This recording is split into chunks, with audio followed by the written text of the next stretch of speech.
All right, so now we're going to go ahead and draw the tripeptide. I changed one of the amino acids because I wanted to include one of the polar basic ones. So instead of the last one being alanine, I decided to change it to lysine because lysine is a polar basic. So I have drawn already aspartic acid, which is polar acidic.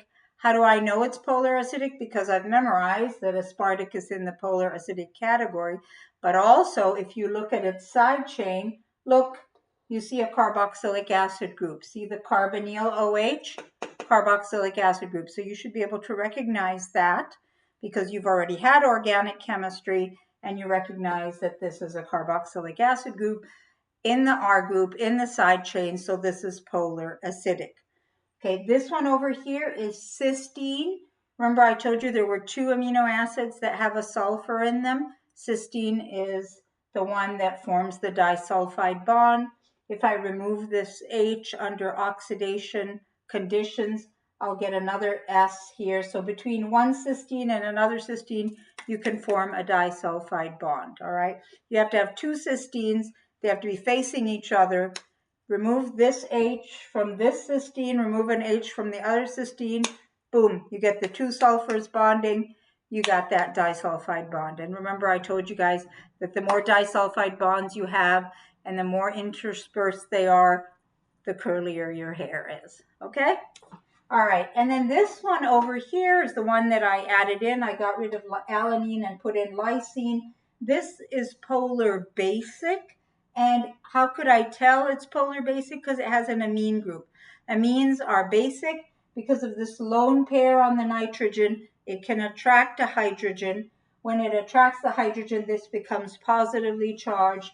This carboxylic acid can donate this hydrogen and it becomes negatively charged. So this is polar acidic. This is polar basic. This one over here was in the polar neutral category. Okay? Now, what are we going to remove in order to create a peptide bond? A molecule of water, an H and an OH. So just like we did earlier, an H and an OH. And then an H and an OH. So you remove the H from the nitrogen, from the amine of one amino acid, and the OH from the carboxylic acid of the amino acid that was right before it. So we're removing this molecule of water, and then this molecule of water, and then now how many peptide bonds did we just form? Here's one peptide bond, and here's another peptide bond. So in this tripeptide that has 3 amino acids, we have 2 peptide bonds. And if I ask you a question, how do you form a peptide bond? You would say by removing a molecule of water from 2 amino acids. All right, give me more specifics. You have to remove an OH from the carboxylic acid group of one amino acid, and you remove an H from the amine group of the other amino acid. Again, that's why we did organic before biochemistry. All right, so you put a string of these amino acids together and you end up forming a polypeptide. All right, but we don't call it a protein yet. A protein is when we can talk about its levels of structure. So there's something called primary structure of the protein, secondary structure of the protein, tertiary structure, and quaternary structure. So let's go through the 4 levels of protein structure, and we'll talk about what stabilizes the structures. All right, so let's first talk about primary structure. Get my black one here. There are 4 levels of protein structure. Sorry for the handwriting here. This word is structure. Okay, primary, which they just sometimes do a 1 with like a degree sign. Primary structure is basically the sequence of amino acids. So if I say, what is the primary structure of that protein? You would sit and look at the protein and just name all the amino acids. You would say, okay, there's an alanine hooked up to a lysine, hooked up to a tyrosine, hooked up to another tyrosine maybe, and then hooked up to a glycine, and then hooked up to an aspartic acid, etc., etc., etc., etc., etc. Okay? So this is called the primary structure. When you just indicate, when you list the amino acids in order, okay? That's your primary structure. What keeps this primary structure together? What stabilizes the primary structure? These guys. What's my arrow pointing at? What are those lines? What do these lines represent? Those are the peptide bonds. So primary structure is stabilized by peptide bonds.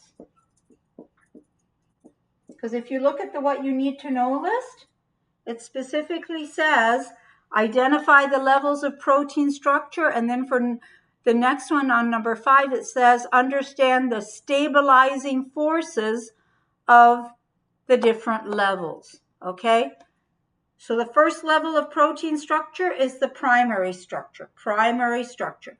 What is the primary structure? It is the sequence of amino acids. What stabilizes the sequence of amino acids? It's peptide bonds. All right? Good. Secondary structure is a bit more complicated. Let's talk about that. So in reality, a protein is not just one string like this. It's not a line. It doesn't look linear at all. In fact, it kind of looks like this, or it looks like this. All right? So your string of amino acids sometimes form a helix, or sometimes they form something called a sheet, a pleated sheet. So this gets us into secondary structure.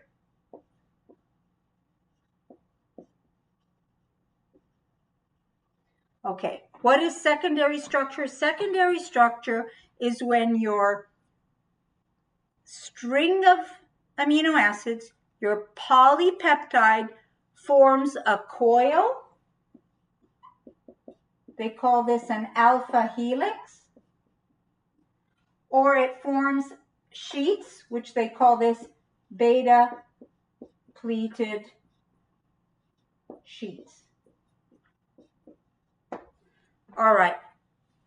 How does that happen? Well, do you remember when I drew the amino acids? Remember when we had these carbonyls with this lone pairs here, oxygen? Remember, oxygen always has 2 lone pairs. Sometimes further down, like let's say there's a carbonyl here, and then there's an amine here. So in this guy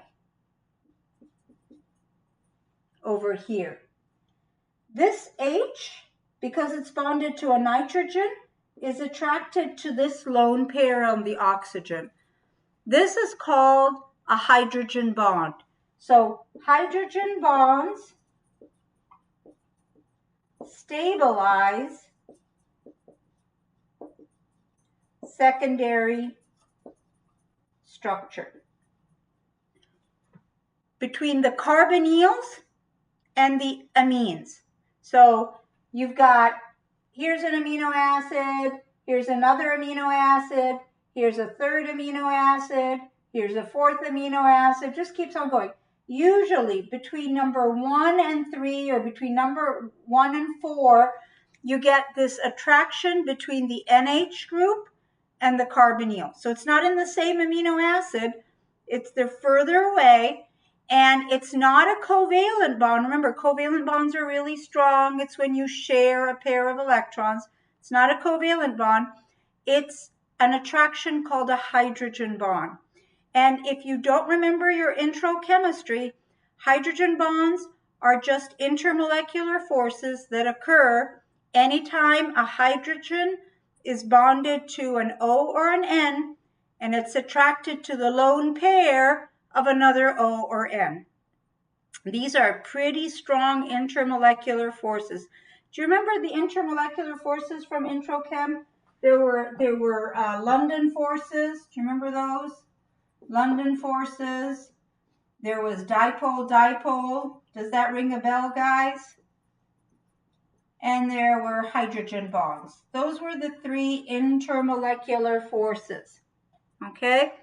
Hydrogen bonds are the strongest of the three intermolecular forces. All right? And they occur, one more time, when there is a hydrogen bonded to an oxygen or a nitrogen, not a carbon, and it's attracted to the lone pair of another oxygen or nitrogen. So what do you guys need to know? You need to know that primary structure is the sequence of amino acids. What stabilizes the primary structure? Peptide bonds. Secondary structure occurs when your polypeptide forms a coil or a sheet. The coil is called an alpha helix, and the sheet is called a beta pleated sheet. What stabilizes it? What keeps it as a coil or keeps it as a sheet? Hydrogen bonds. Where is it? Hydrogen bonds. Okay, these are just all the different intermolecular forces, but for secondary structure, it's all about hydrogen bonds. Okay, now tertiary structure is honestly the coolest of all. Tertiary structure is how the R groups associate with each other. Okay, so we're going to be talking about all the different bonds. There are a bunch of different bonds that occur that allow those R groups to hook up with each other. Why do certain aminos have an attraction to other amino acids? Why do certain amino acids have an attraction to other amino acids? And when they have that attraction, they force your protein to fold in a specific way that makes the protein functional. So a bunch of amino acids together isn't a protein. A protein is after your amino acids are all bonded together, they form coils, they form sheets, and then they fold in this incredible 3D way that makes it turn into an actual functional protein. If it doesn't fold correctly, the protein is useless. And we'll talk about how you can mess up a protein shape. If you've heard of the word denaturation, we'll get into that in a little bit. So in the next video, we'll talk about tertiary structure.